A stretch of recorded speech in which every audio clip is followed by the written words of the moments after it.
మనం గనక గమనిస్తే 2018 నుంచి కూడా నెమ్మదిగా భారతదేశం మీద అమెరికా ఒత్తిడి తీసుకొస్తోంది. 2018లో Indian steel and aluminium products మీద అమెరికా ట్యాక్స్ వేసింది.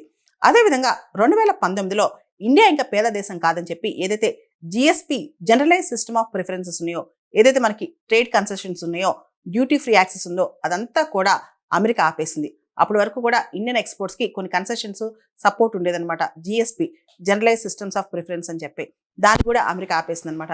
తర్వాత డొనాల్డ్ ట్రంప్ రెండోసారి అమెరికా ప్రెసిడెంట్ అయిన తర్వాత మన దేశం నుంచి టెక్స్టైల్స్ కావచ్చు, అపెరల్ కావచ్చు, gems and jewellery, carpets, furniture, sea food ఒకటా రెండా చాలా వస్తువుల మీద 50% పైన సుంకాలు వేశారు. దానికి అఫీషియల్ గా అమెరికా ఇండియా రష్యా నుంచి ఆయిల్ కొనుక్కోవడం తగ్గించుకోకపోతే మేము ఇండియా పైన అదనపు టారిఫ్ వేస్తామని చెప్పి బెదిరిస్తూనే వస్తుందన్నమాట. ఇప్పుడు కనుక మనం చూస్తే చాలా వరకు మనం ఎవరైతే textile, gems and jewellery workers ఉన్నారో వాళ్ళందరూ కూడా ఎంప్లాయ్మెంట్ కోల్పోయారనమాట. భారతదేశంలో దాదాపు 30% మన ఎక్స్పోర్ట్స్ కూడా బాగా ఎఫెక్ట్ అయ్యాయి. ఇవన్నీ పక్కన పెడితే రష్యా నుంచి మనం ఆయిల్ కొనుక్కుంటూనే ఉన్నాం. ముఖ్యంగా నవంబర్ 2025 నాటికి మన ఆయిల్ ఇంపోర్ట్స్ రష్యా నుంచి 6 మంత్ హైలో ఉన్నాయన్నమాట. 35% మన ఆయిల్ రిక్వైర్మెంట్స్ లో 35% మనం రష్యా నుంచే కొనుక్కుంటున్నాం అనమాట. అండ్ నవంబర్ 2025 లో చూస్తే మనం 7.7 మిలియన్ టన్స్ ఆఫ్ ఆయిల్ ని మనం రష్యా నుంచి ఇంపోర్ట్ చేసుకున్నాం.